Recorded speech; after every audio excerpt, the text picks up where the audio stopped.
Sudah 3 hari sejak kata-kata itu meluncur di meja makan, tapi keheningan di rumah ini masih lebih keras dari teriakan. Raihan menghabiskan sebagian besar waktunya di luar, pulang hanya saat malam terlalu larut atau pagi sudah terlalu dekat. Ia masuk rumah seperti bayangan, tak menyapa, tak melihat siapapun. Alia duduk di meja makan sendirian pagi itu, menatap roti panggang yang sudah dingin dan kopi yang tak disentuh. Pak Erlan turun dari lantai atas, kemeja kerjanya sudah rapi, dasi tergantung di leher. Ia berhenti sejenak, memandangi Alia dengan sorot mata yang belum sepenuhnya bisa disembunyikan dari rasa curiga. "Kau lihat Raihan?" tanyanya datar. Alia menggeleng. "Semalam dia pulang jam 3. Langsung masuk kamar." Pak Erlan duduk di seberangnya, mengambil koran tapi tak membacanya. "Kau tahu kenapa dia bilang hal seperti itu waktu itu?" Alia diam. "Apa kau benar-benar pernah, sebelum aku masuk dalam hidupmu?" Kami berteman, Pak. Sebelum semua ini." Alia memilih kata-kata dengan hati-hati. "Tapi tak ada apa-apa antara kami setelah saya jadi istri Bapak. Saya hormati pernikahan ini." Pak Erlan menatap dalam. "Kalau begitu kenapa dia bilang dia ingin melamarmu?" Alia terdiam. Bibirnya bergetar, tapi tak ada suara keluar. Ia tahu, menjawab dengan jujur berarti membuka luka. Tapi berbohong akan jadi racun. "Aku tak tahu, Pak. Mungkin dia hanya masih belum menerima keadaan." Suasana menjadi dingin. Pak Erlan bangkit dari kursi, mengambil jaket kerjanya. "Aku tak butuh rumah yang penuh rahasia, Alia. Kalau kau menyembunyikan sesuatu dariku, lebih baik katakan sekarang sebelum semuanya terlambat." Alia berdiri juga. "Saya tidak menyembunyikan apa-apa." Pria itu hanya mengangguk, lalu melangkah pergi. Pintu tertutup dengan bunyi khas yang menyakitkan, seperti setiap kali seseorang memutuskan untuk tak lagi mendengarkan. Di lantai atas, Raihan berdiri di balik tirai kamar, menyaksikan mobil ayahnya menjauh. Ia mencatat dalam hati bahwa Alia tak mengatakan hal yang membuat keadaan makin buruk. Tapi itu juga bukan hal yang menyelamatkan. Ia tahu rumah ini bukan tempat tinggal lagi. Ini medan perang, dan perang tak pernah menyisakan pemenang. Raihan tidak pulang malam itu. Bukan yang pertama. Tapi malam ini, tidak ada satupun notifikasi di ponselnya yang muncul atas namanya. Tidak pesan, tidak panggilan tak terjawab.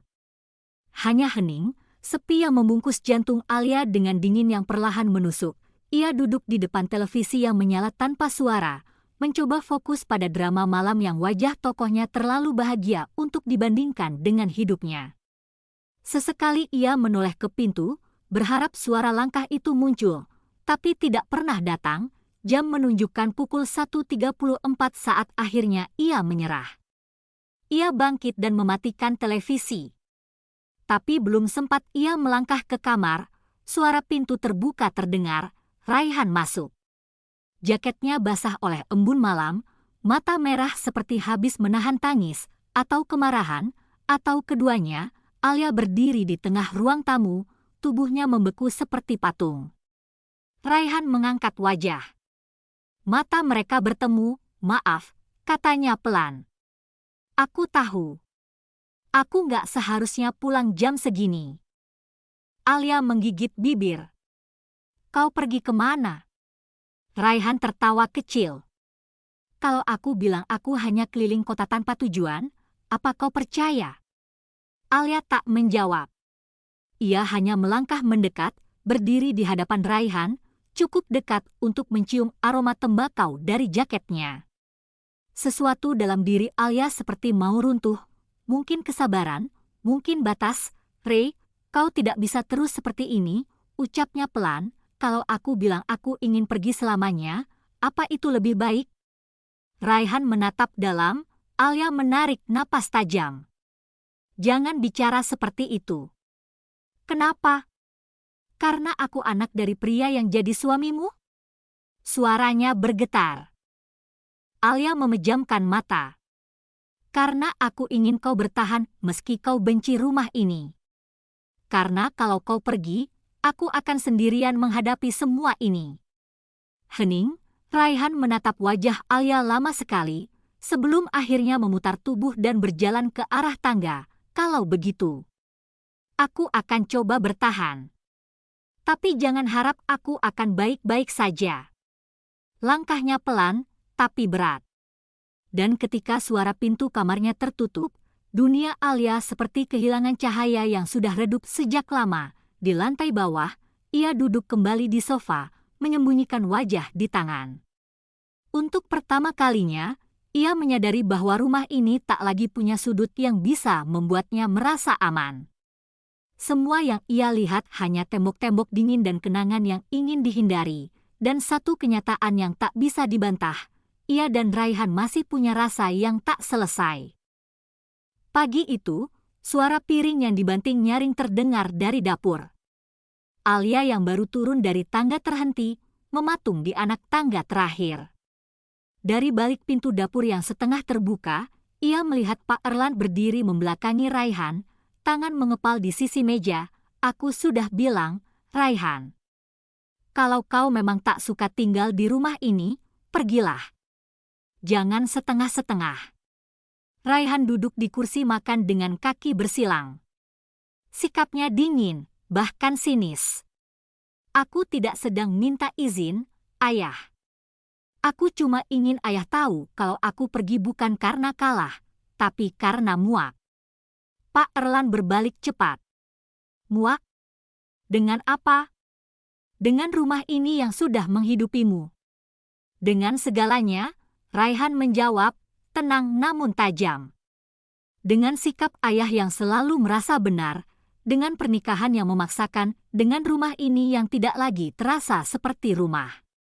Alia mundur setengah langkah, nafasnya tercekat. Ia tahu, kata, pernikahan itu menyinggung dirinya.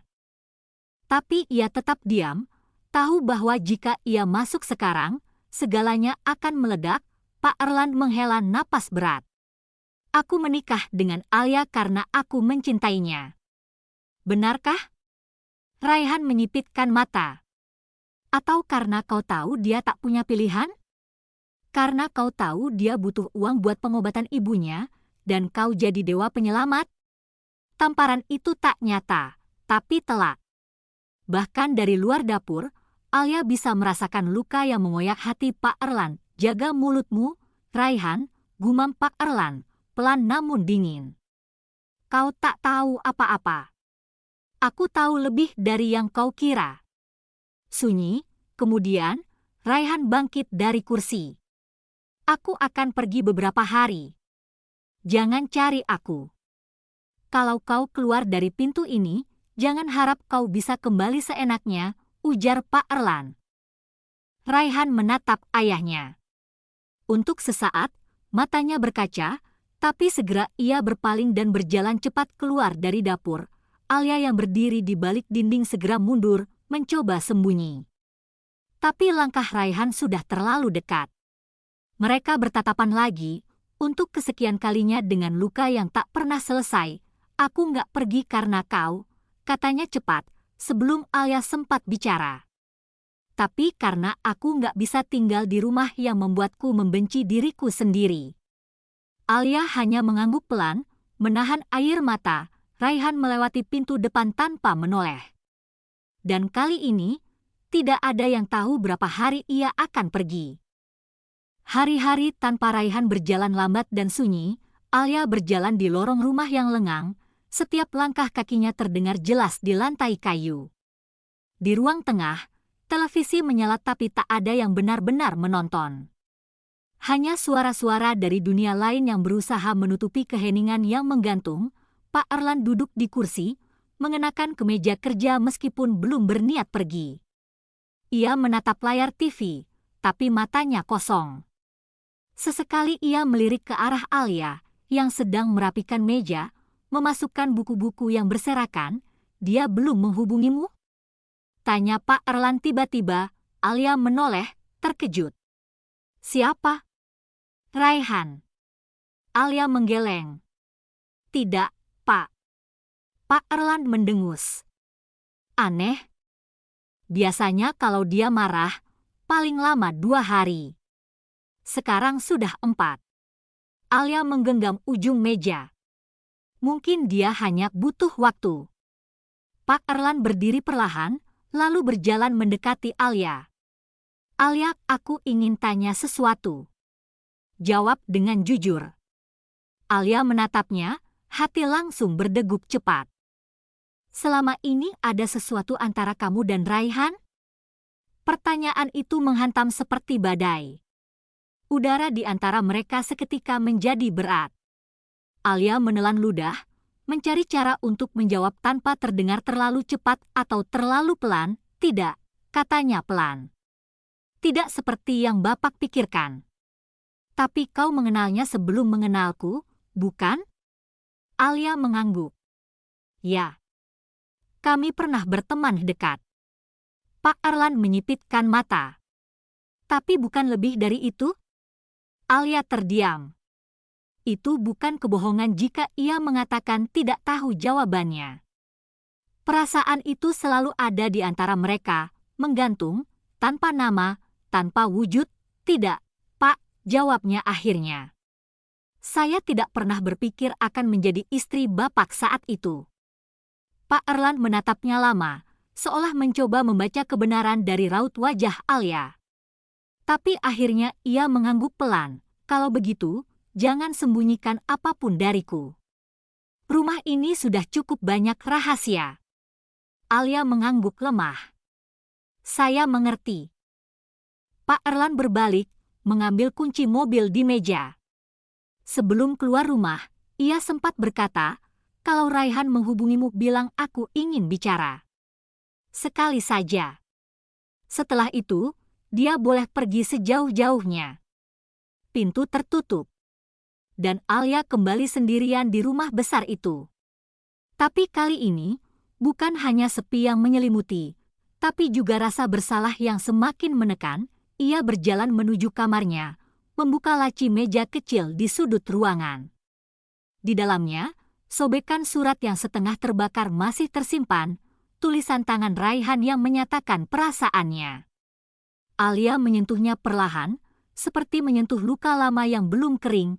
Dalam hatinya, satu bisikan menggema, aku tak ingin jadi istri siapa-siapa. Tapi hidup ini tak pernah menunggu cinta untuk datang di waktu yang benar. Malam itu, angin berhembus lebih dingin dari biasanya. Hujan baru saja berhenti, menyisakan aroma tanah basah dan langit yang masih muram. Alia masih duduk di ruang tamu. Buku resep di pangkuannya terbuka, tapi tak satu pun kata yang ia baca. Lampu temaram di langit-langit menciptakan bayangan samar, memperkuat kesan bahwa rumah ini tak lagi hangat. Lalu terdengar suara itu, gerbang yang terbuka perlahan. Alia segera berdiri, hatinya berdebar kencang. Pintu utama bergerak. Langkah berat menyentuh lantai marmer. Raihan, ia masuk tanpa suara, mengenakan hoodie lusuh yang masih basah oleh gerimis. Wajahnya tirus, matanya cekung. Tapi bukan itu yang membuat Alia nyaris menangis, melainkan tatapan kosongnya, seperti orang yang telah kembali dari neraka dan tak tahu harus tinggal di mana. Raihan menghentikan langkah di ambang pintu ruang tamu. Alia masih berdiri, tak tahu harus berkata apa. Kau baik-baik saja? Bisik Alia. Ayah. Dia tahu kalau aku pernah ingin melamarmu. Alia menutup mulutnya, tubuhnya melemas. Apa yang dia bilang? Raihan menoleh sedikit. Bukan apa yang dia bilang, tapi bagaimana dia memandangku. Seperti aku ini pengkhianat. Ia mengangkat kepalanya, menatap Alia dari kejauhan. Kau tahu kenapa aku pulang malam ini? Alia menggeleng, pelan, karena aku sadar aku nggak bisa terus lari. Tapi juga nggak tahu harus tinggal. Hening, Raihan menatap tangannya sendiri. Aku pikir kalau aku jauh darimu, semuanya akan lebih mudah. Tapi ternyata makin sakit. Alia berjalan pelan mendekat. Aku juga sakit, Ray. Tapi hidup kita sekarang penuh batas. Raihan tertawa kecil, getir. Lucu ya, kita tinggal di rumah yang sama, tapi merasa seperti orang asing. Tiba-tiba, langkah kaki terdengar dari atas. Pak Erlan berdiri di tangga, menatap keduanya dengan wajah keras. Ia turun pelan, lalu berdiri di antara mereka, memisahkan secara harfiah dan emosional. Kau sudah puas membuat rumah ini kacau, Raihan? Suaranya tajam, Raihan mendongak. Ayah, jangan panggil aku begitu kalau yang kau bawa ke rumah ini cuma rasa malu. Alia mundur beberapa langkah, hatinya mencelos. Aku hanya jujur, balas Raihan, jujur. Tentang apa? Tentang perasaanmu pada istri ayahmu sendiri. Bentak Pak Erlan. Raihan menatap ayahnya dengan tatapan tajam yang belum pernah ia tunjukkan sebelumnya. Aku lebih dulu mencintainya. Tapi ayah lebih dulu mengikatnya. Pak Erlan maju selangkah. Dan sekarang kau ingin merebutnya dariku? Begitu? Alia menengahi, tolong jangan seperti ini. Namun Raihan tetap menatap ayahnya tanpa gentar. Aku nggak minta dia kembali. Aku cuma penggak sanggup pura-pura. Itu aja. Pak Erlan menggeleng, wajahnya memerah. Mulai besok, kau keluar dari rumah ini. Alia terkejut. Pak, dia sudah terlalu banyak merusak. Dan kalau kau masih ingin jadi istriku, Alia, kau harus tahu posisi siapa yang kau bela. Raihan terdiam, Alia pun terdiam. Kalimat itu lebih menusuk dari tamparan manapun. Pak Erlan naik kembali ke atas, meninggalkan rumah yang kembali dibekukan oleh amarah. Raihan berdiri mematung. Alia menggenggam tangan di dada. Besok aku pergi, kata Raihan pelan. Alia mengangguk, meski hatinya berteriak.